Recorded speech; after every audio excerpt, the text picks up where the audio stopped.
এটা দিদির বাড়িতে আসার দ্বিতীয় দিন। আমি তো এখানেই থেকে গেছিলাম। আর আজকের ভিডিওটা একটু আলাদা, পুরোই অ্যাডভেঞ্চার টাইপের। সারাদিন আমরা ঘুরেই বেড়াচ্ছিলাম। আর আজকে আমি তোমাদের সাথে পরিচয় করাবো একটা সাহসী মুরগির সাথে। তো বন্ধুরা, আজকের ভিডিওটা শুরু করছি সকালে জমিতে আসার সাথে। সবাই জমিতে ফসল ফেলায়, চাষবাস করে, আর আমার জামাইদারা মুরগির ফসল ফলাচ্ছে। এগুলো মুরগি জমিতে চাষ করার একটাই ফায়দা আছে, যেটা আমি দেখলাম। তারা জমির ঘাসগুলো খেয়ে ফেলছে ফসলকে সুরক্ষা রেখে। এন্ড এটাই এর মুরগিগুলোর বিশেষ তথ্য। তবে জমিতে পটলের গাছগুলো আছে, তো সেগুলো খাচ্ছে কিনা সেটা তো আমি দেখিনি, কিছুক্ষণের জন্য ছিলাম জমিতে। আর এই মুরগিগুলো কাউকে দেখে ভয় পায় না, যে কেউ উঠে নিয়ে চলে যেতে পারে। আর পিকনিকের সময় তো এটা বেশি। তারপরে আমরা সবাই জমি থেকে চলে আসলাম। বাড়িতে এসে খাওয়া দাওয়া করে এক চাপড় ঘুম দিয়ে 2টার দিকে আমরা চলে গেছিলাম কদমডাঙ্গা আমার একটা বেহানিকে নিতে। তবে যাওয়ার সময় গিয়েছিলাম এই কালনার রাস্তাটা দিয়ে। তারপরে এদিকে রাস্তাগুলো আমার সেরকম জানা নেই। তবে এরকম গ্রামের মাটির রাস্তা খুবই ভালো লাগে, তবে এরকম কাদোগুলাকে একটুকু ভালো লাগে না। আবার এই রাস্তাটা দিয়ে নাকি রাহতারা যাওয়া যায় খুব শর্টকাটে। তবে আমরা সেই মাটির রাস্তাটা দিয়ে গেলাম না, এই মাটির রাস্তাটাতে গিয়ে সামনে ব্রিজটার এখানে ফেসে গেলাম। রাস্তায় খুঁজে পাচ্ছি না।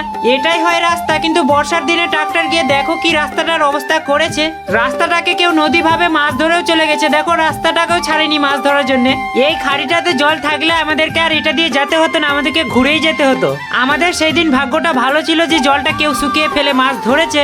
আর এখানকার ভিউটা দারুণ ছিল, তাই বারবার করে দেখাচ্ছি। এবং তোমাদের গ্রামের এরকম ভিউ কেমন লাগে তা তোমরা কমেন্টে আমাকে জানিও। তারপরেই আমরা চলে গেছিলাম এটা দিয়ে কদমডাঙ্গা গ্রামে। সেই দিন আবার বৃষ্টি হয়েছিল এই গ্রামটাতে। কারো বাড়িঘর এইভাবে হুট করে দেখানো সম্ভব নয়, তাই তোমাদের দেখাচ্ছি না, শুধু এই কবিতরগুলোকে দেখাচ্ছি যেগুলো খুব সুন্দর লাগছে। তারপরে আমরা সেখানে খাওয়া দাওয়া করে সেখান থেকেও চলে আসলাম এই স্কুলটা দিয়ে। এন্ড এই গাছগুলোর মধ্যে দিয়ে আসছিলাম, তো দারুণ লাগছিল ভিউটা, তাই তুলেও নিলাম। আর এটা আছে কালনা জামালপুরের শ্মশানটার কাছে। তোমরা কে কে চেনো বা কে কে আগে দেখেছো তা তোমরা আমাকে অবশ্যই জানিও। আর এই রাস্তাটা দিয়ে আসার সময় দেখছিলাম এখানে একটা নতুন করে ট্যাঙ্কি করা হচ্ছে। তারপরে আমি যতক্ষণে নিজের চুল ঠিক করছিলাম ততক্ষণে আমার দিদি এদিকে রেডি হয়ে গেছিল। তোমাদেরকে এর আগের ভিডিওতে বলাই হয়নি, আমি দিদি আর জামাইদাকে দিতে আসছিলাম, কারণ আমাদের এখান থেকে মেলা দেখাতে হবে। বাড়ি যাওয়ার আগে আমার দিদি একটু জমিতে ঢুকলো, কারণ কিছু পটল তুলবে নাকি। কারণ আমার তা হয় পিছনে একাই পটল তুলছিল, তাও ফের আমাদেরকে দিবার জন্য।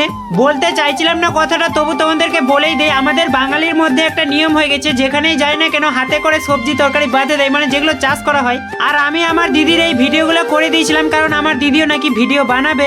আর এখন আমার তাহয়কে দেখাচ্ছি। এই হলো আমার দিদির এখন বাবা। কোথাও দেখা হলে আমার তাহয়ের সাথে অবশ্যই জানিও যে আমি তোমার ভিডিও কোথাও দেখেছি। আমার মা হইরাও আসছিল আমাদেরকে রাস্তায় এগিয়ে দিতে, আর আমরাও চলে গেলাম। তারপরে বাড়িতে এসে বাইক নিয়ে এদিক ওদিক ঘুরে সন্ধ্যাবেলা ড্রাগন খেতে বসলাম, যেগুলো আমার জামাইদার বাড়ি থেকে কিছুটা নিয়ে আসছি। তো আজকে ভিডিওটা এই পর্যন্তই। জানি ভিডিওটা অনেক বোরিং বড় হয়েছে, তবে ডিটেলে বলা অনেক দরকার ছিল।